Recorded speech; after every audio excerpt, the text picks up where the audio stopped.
Hai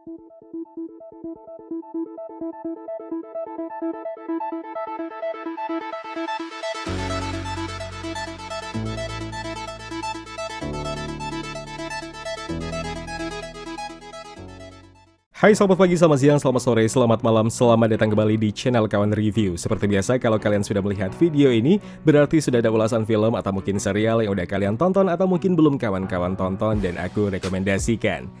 2 minggu berlalu tanpa konten sedikit pun and I'm back. Ya, sorry, kebetulan baru aja berduka kepergian orang tua ke sang pencipta beberapa waktu lalu. Mohon dimaklumi ya kawan-kawan. Oke, berdukanya udahan dulu lah. Life must go on. Minggu kemarin, Marvel Studios kembali merilis serial terbaru mereka, salah satu superhero MCU yang dikenal handal bertarung dengan senjata panahnya. Hawkeye nggak kembali sendiri, di serial ini ia ditemani sosok baru, penerus dirinya tentunya, penerus masa depan MCU yang dikenal dengan nama kelompok Young Avengers.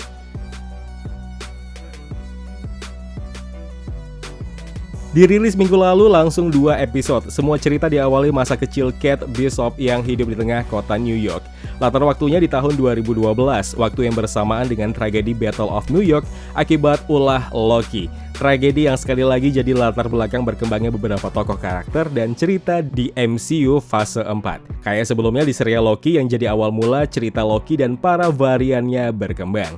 Dan di serial Hawkeye ini justru tragedi Battle of New York jadi latar belakang cerita seorang Kate Bishop, seorang gadis yang terlahir dari keluarga tajir yang akhirnya menyaksikan peperangan antara pahlawan superhero dan para tentara ras alien Chitauri. Dan sebuah fakta menarik kalau tragedi ini membekas di ingatan Kate kecil bukan sebatas kematian ayahnya saja, tapi juga saksi mata akan pertarungan Clint Barton dengan Chitauri Army dan akhirnya membuat Kate Bishop pun terobsesi dengan pahlawan Avengers itu. Nah, kalau dilihat di sini, prolog Hawkeye memperkenalkan Kate Bishop dengan origin comic story-nya yang emang sedikit berbeda. Kalau di komik, Kate Bishop bukan anak tunggal, ia justru punya kakak bernama Susan Bishop yang memotivasi dirinya akhirnya belajar bela diri bahkan memanah pun karena trauma membekas pada saat dirinya diserang secara seksual saat berada di Central Park. Kemudian ada sedikit perbedaan juga yang terjadi saat Stark Tower akhirnya jadi objek serangan dan akhirnya merusak sebagian bangunan tower tersebut. Kalau dilihat lagi di film Avengers, akibat Loki dan Thor, kekuatan Mjolnir berakibat salah satu huruf sign letter Stark Tower jatuh. Nah, dalam perspektif Kate Bishop kecil pun demikian terlihat. Hanya saja, kalau di film The Avengers yang terjatuh adalah huruf K, sementara di serial Hawkeye justru huruf R. Sebuah kesalahan kecil tapi ternyata mengundang perhatian fans MCU. Tapi sejauh ini aku tidak melihat kalau ini adalah kebetulan yang disengaja biar menggiring teori sarkas soal multiverse pun terjadi di serial Hawkeye ini. Aku cuma melihat ini kesalahan minor yang dimaklumi lantaran event film The Avengers dengan serial Hawkeye ini dibuat sekian tahun lamanya dan mungkin saat film Avengers kelar dibuat belum terfikirkan akan dibuat serial Hawkeye. So, beberapa detail kecil mungkin tidak terlalu diperhatikan di sini.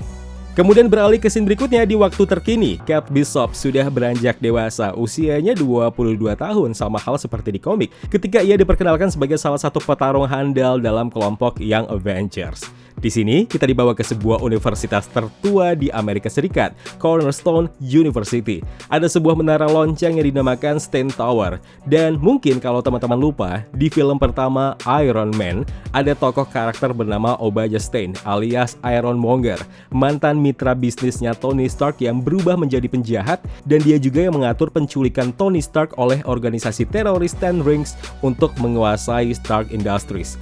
Obadiah juga sempat menjual senjata Stark Industries kepada teroris di seluruh dunia. Dan Stein Tower ini jadi salah satu tempat yang didedikasikan untuk tokoh tersebut.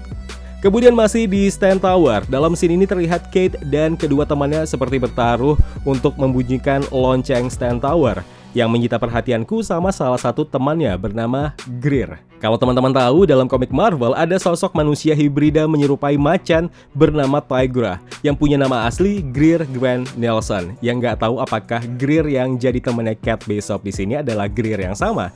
Kalau itu benar, seperti halnya Cheetah di film Wonder Woman 1988, MCU pun mungkin akan kedatangan sosok manusia macan juga.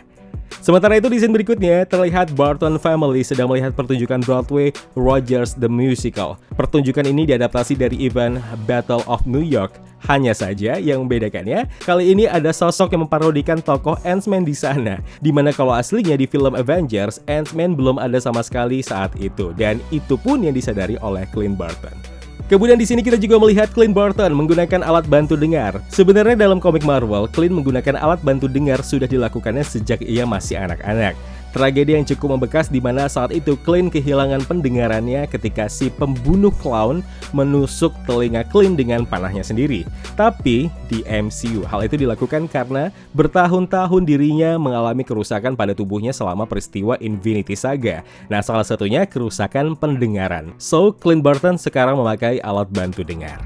Nah, di sini lain tampak tulisan Thanos was right di salah satu urinoir. Sudut pandangku melihatnya kalau tulisan itu dibuat sama mereka-mereka yang pro akan blip, pro Thanos, seperti halnya Flag Smashers di serial The Falcon and the Winter Soldier, di mana mereka menganggap hidup itu jauh lebih baik selama tragedi blip berlangsung, dan yang dilakukan Thanos adalah hal yang benar. Kemudian kita diperkenalkan juga dengan tokoh Jackass or Jack yang diperankan Tony Dalton, tunangan Eleanor Bishop, emaknya Kate. Nah, di sini ia diceritakan sebagai seorang kolektor, terlihat kaya tapi sebenarnya ya bangkrut. Nah, dalam komik Marvel, Jackass atau Jack dikenal sebagai pendekar pedang. Hobinya berjudi dan punya hutang di mana-mana. Mungkin yang jadi pertanyaan, sebenarnya si Jack ini baik atau jahat ya?